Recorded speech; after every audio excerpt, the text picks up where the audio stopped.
What's been your biggest challenge in business? I would say the biggest challenge has probably been definitely hiring's probably the biggest challenge for most businesses if you really want to grow, if you want to move away from solopreneur business or small boutique business under 8 to 10 employees, is definitely having the art and skill of hiring good A players.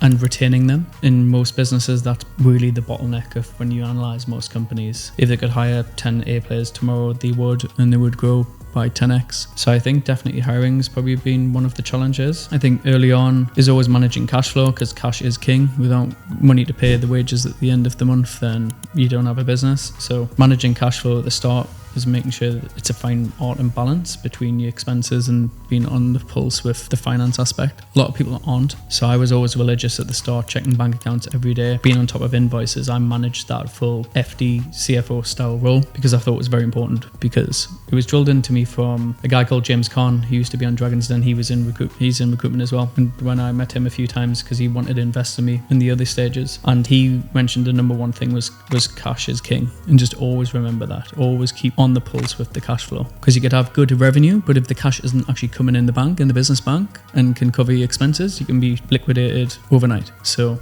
yeah, that was one of the things that I took away early on. It's a relevant point coming to obviously talking about what's going on globally in terms of like recession, and like, particularly if you watch British media and what they do, like the world's coming to an end. Mm-hmm. What would be your advice for like business owners and maybe people who work as employees in a situation in terms of ways to maybe make money during this or survive during this sort of recession? I would definitely say still, like, there's never been a better time to start a business. Even when I started a business 8 years ago, it was a lot harder then than it is now, especially with online. There's loads of different jobs and freelance jobs you could start off with, whether it's being a video editor to like a consultancy to marketing consultancy to an agency. There's a lot of businesses you could start. You need to take it back into control. So a lot of people that are working 9-to-5 jobs, you are at risk of being probably sucked into the social credit score system and into the current system that they want to suck you into this new world order, as it were. So like, I think a lot of, even if you're not an entrepreneur, you need to be looking after your family and bringing it into your control, because there could be a lot of layoffs. You could be suddenly redundant. So upgrading your skill set. So you might not be starting a business today, but it might be reading a book a week or watching YouTube about a certain skill set and being very good at that, because the standard jobs will probably go,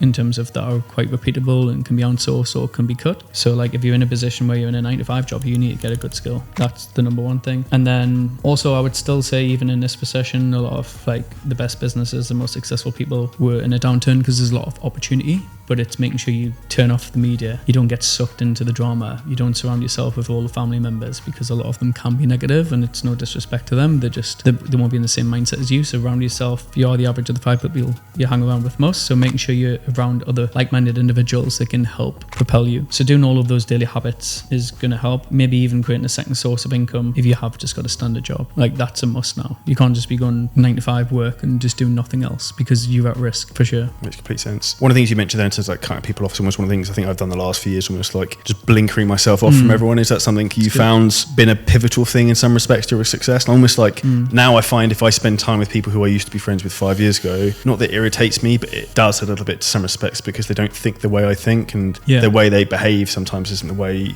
I want to conduct myself. That's good. But I was probably similar to you in terms of the people I hang around with now and who I would say are my core best friends. A lot of them I actually met in Dubai the last 2 years. One of my best friends, he's worth like, I think 30 million, and he's much younger than me, very successful, and we enjoy spending time with each other, and we motivate each other, and we've got the same interests, the same tastes, the same beliefs, the same outlook on the world. So I think the more you surround yourself with those people, I think I would say my friendship group in Dubai is easily like probably 15-20 people I could hang around with, go for lunch, coffees, and they're not wasted time. Like, say if we went for coffee, we'll learn from each other, add value, and we all want each other to be successful, which is a big difference between maybe old friendship groups. There might be a slight tinge of jealousy just naturally as humans, because they can't get to where you've got to, and they see you back as your old self, who you were 5-10 years ago, and they're like, oh, Charlie, you've changed, or James, you've changed. Well, yeah, I have, but you haven't. So that's your problem. People need to evolve as humans and change. And I think there's all that stigma of like, oh, you've changed, as if that's a bad thing. No, that's a good thing. It's a bad thing if you stayed where you are and you're still the same person, living in the same house, working in the same job as you did 5-10 years ago. Because like, that's not what life's about. It's a growth-centric experience. You always want to be growing and evolving. 100% agree with that. I think for men, the most important thing is progression in life, and then progression is what's going to make you happy. And it's funny you said that. Like, people have literally said that to me before, like, Charlie, you've changed. It's like, I'm like, fucking good. Yeah, I have changed, but you haven't changed. So I'm leaving you behind. Like, you need to keep up or you're going to get left behind. And I think that's where people need to have that growth mindset. And if they're not willing to push themselves and progress and become better, then almost what's the point? Like, I'm like with everything in life, I'm all in or I'm all out. There's like, you either do it or you don't. I agree. Yeah, it's